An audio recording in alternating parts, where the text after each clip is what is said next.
किसानों के कर्ज माफी को लेकर अशोक गहलोत ने एक बार फिर से दहाड़ लगा दी। जी हां, इस बार अशोक गहलोत ने राजस्थान में होने वाले विधानसभा चुनाव के पहले तमाम मुद्दों की बात कर दी। दर्शकों, क्या ये मान लिया जाए कि अशोक गहलोत ये समझते हैं कि किसानों का कर्ज माफ होना चाहिए?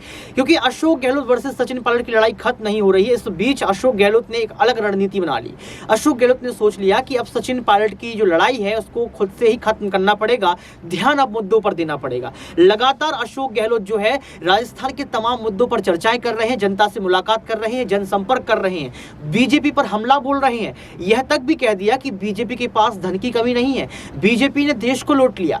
नमस्कार, आपके साथ मैं हूं ऋतिक सविता। स्वागत है आपका नेक्स्ट 9 न्यूज पॉलिटिकल बाइट में। दर्शकों, आप अशोक गहलोत को सुनिए कि किस तरीके से उन्होंने किसानों के मुद्दों पर बात की। क्योंकि सरकार जब से बनी आपके आशीर्वाद से, तब से हमने कृषि को और किसान को तवज्जो दी है। इसीलिए हम लोगों ने अलग से बजट का प्रयोग देश में पहली बार हमने किया। दुगनी धनराशि रखी बजट के अंदर भी, नई नई योजनाएं किसान हो, कृषक हो या पशुपालक हो उसके लिए लाए गए, कई तरह छूट दी गई। और ये भी कोई कम बात नहीं थी। तो आपको याद होगा, पहली बार मैंने 15 साल पहले कहा था, जब आपके आशीर्वाद में मुख्यमंत्री था, कि 90 पैसे बिजली जो है वो 5 रुपये तक हो गई, 5.5 तक हो गई है।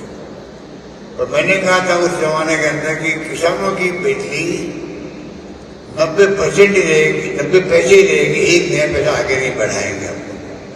और मुझे खुशी है, अभी तक हम लोगों ने चाहे अनुदान देना पड़ता है, बिजली कंपनियों को हजारों करोड़ रुपए देना पड़ते हैं, वो देना हमने मंजूर किया है, परंतु 90 पैसे किसान की बिजली रखी है।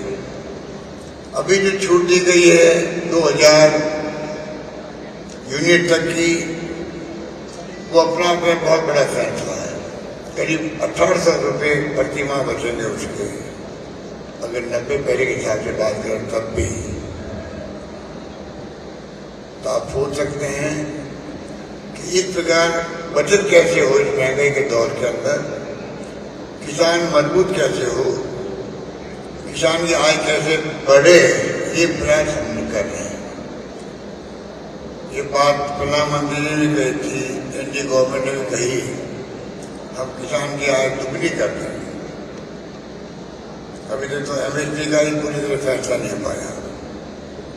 न्यूनतम सपोर्ट प्राइस की बात नरेंद्र मोदी जी खुद जब मुख्यमंत्री थे वही तरह गुजरात के अंदर, और केंद्र में यूपी गवर्नमेंट थी, तो वो उठाते थे कि एमएसपी लागू होनी चाहिए किसानों के लिए।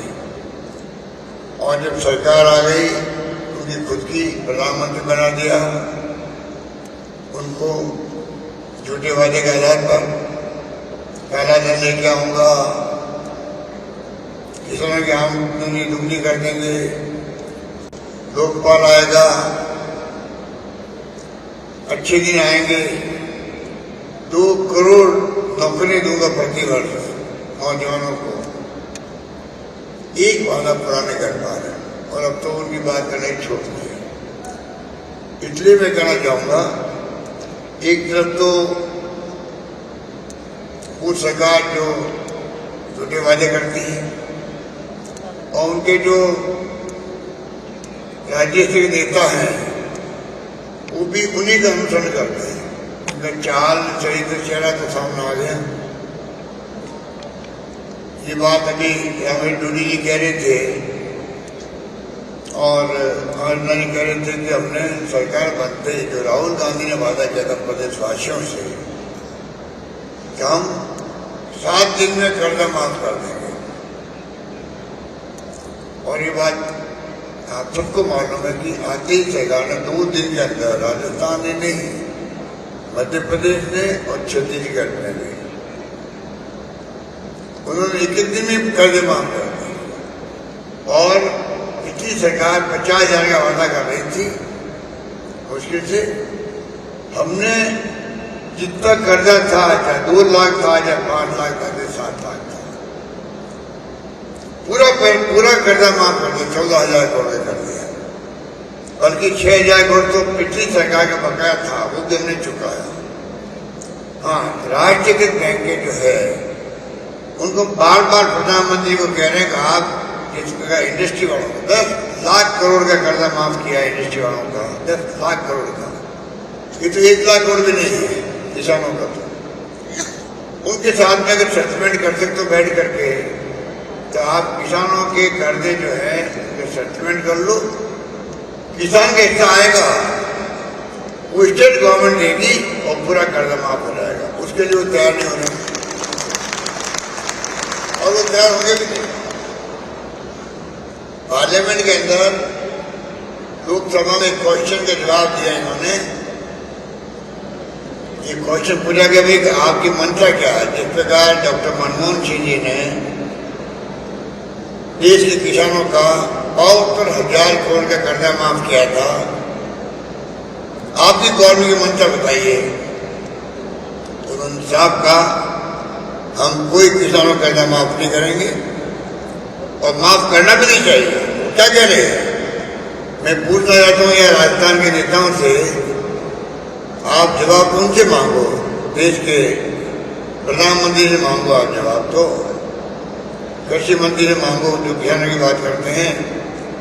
उनका जवाब था कि नहीं, कर्जा माफ करना भी नहीं चाहिए किसानों का, अगर कर्जा माफ करेंगे तो इनकी आदत जो है वो ऐसी हो जाएगी कि नहीं कर्जा तो फिर माफ होगा तो कभी चुकाएंगे ही नहीं वापस। जिस सरकार की मंशा किसानों के प्रति ये हो, उससे हम क्या उम्मीद कर सकते हैं? इसीलिए बिना पूछे तीन कानून लिया है, काले कानून। हमने असेंबली में वापस उनका जवाब दिया और नए कानून पास किए हमने यहाँ पर। आखिर में किसानों के साथ में सामने झुकना पड़ा। मैं समझता हूँ आजादी के बाद में इस प्रकार भारत सरकार को झुकना पड़ा किसानों के सामने, वो पहली बार हुआ है कि किसानों की एकता का प्रतीक था कि करीब 1.5 साल तक आंदोलन चलाओ। हालांकि दुख होता है कि 500-600 किसान मारे गए बेचारे। बताइए आपका क्या कसूर था आंदोलन के अंदर? लाइनें लगी थी नोटबंदी में, तब 400-500 लोग मारे गए थे। ये तरीका होता है शासन करने का। आप इस प्रकार से जिस देश की जनता ने आपको मौका दिया शासन करने का, आप उनका दिल जीतने की बात करो, विश्वास दिलाओ उनको। आलोचना होती है आपकी, उसको सहन करो आलोचना को। आप आलोचना सहन नहीं कर पाते हो, ये तरीके गलत है आपके शासन करने में। पूरे धर्म के नाम पे राजनीति करते करते कब तक राज करोगे आप? आखिर में तो देश के लोग चाहते हैं विकास हो देश का। आज जो हम खड़े हैं, अगर पंडित जवाहरलाल नेहरू आजादी के बाद में किसानों को तवज्जो नहीं देता, कृषि को तवज्जो नहीं देता, सिंचाई का ध्यान नहीं रखता, बांका डैम, नागार्जुन सागर, हीराकुड बांध, क्या क्या नहीं बनाए उन्होंने उस जमाने के अंदर। अगर वो उस जमाना आजादी मिलते नहीं बनाते, Indian agriculture research centre, Indian council of agriculture research, ये समझते नहीं है। ये संस्थाएं जो है आजादी के पहले की बनी हुई है, जिनको मजबूत किया। आज उनके कारण जितनी रिसर्च हुई है, आज इतना बड़ा मुल्क 140 करोड़ की आबादी का। पहले अमेरिका के सामने भीख मांगते थे गेहूं के लिए, गेहूं खिलाने के लिए आगे जनता को। ये तो हमने बचपन में भी देखा, आपने देखा होगा कई लोगों ने। 480 PL 400 के गेहूं आता था, वो बढ़ता था औसत की दुकानों से। आप बताइए आज देश आत्मनिर्भर हो गया, कैसे हो गया? किसानों की मेहनत का परिणाम है। आधुनिक खेती होने लग गई, आधुनिक उपकरण होने लग गए, अच्छे खाद, अच्छी क्वालिटी का, अच्छे उपकरण, अच्छे बीज, आधुनिक मॉडिफाइड बीज, पूरी क्रांति हुई है देश के अंदर। और सबसे बड़ी बात है, ये कोई जर्मनी जापान के अंदर नहीं है जो 10-15-20 करोड़ की आबादी के मुल्क हो। 140 करोड़ की आबादी है, चाइना के लगभग बराबर हो गई, बल्कि चाइना से हम आगे निकल रहे आबादी के मामले में। ये हालात जिस देश के हों, उसमें क्या नहीं किया देश की कांग्रेस सरकारों ने आजादी के बाद में। इतिहास गवाह है। कितने साल में क्या किया, खाली जुमला बोल देंगे, जनता को भरमा देंगे। तो मैं आपको अपील करना चाहूँगा कि सरकार, राजस्थान सरकार ने भी अभी जब आप सुन रहे थे यूडी जी का भाषण, तो सबसे लास्ट में उन्होंने जो बात कही वो बहुत महत्व की बात है। और मैं भी आपको कहना चाहूँगा, कृपया करके आप इस पर ध्यान दें। हमारी सरकार ने सरकार बनते ही एक पॉलिसी बनाई थी, agro processing, agro export, agro business, मैंने कृषि के जो आइटम है, जो प्रोडक्ट है, उनको वैल्यू एडिशन करना उसके अंदर, खेत के अंदर लगाओ, इंडस्ट्री लगाओ छोटी बड़ी। कोई पूछ नहीं योगी सरकार को, साथ में उससे आप बिजनेस करो।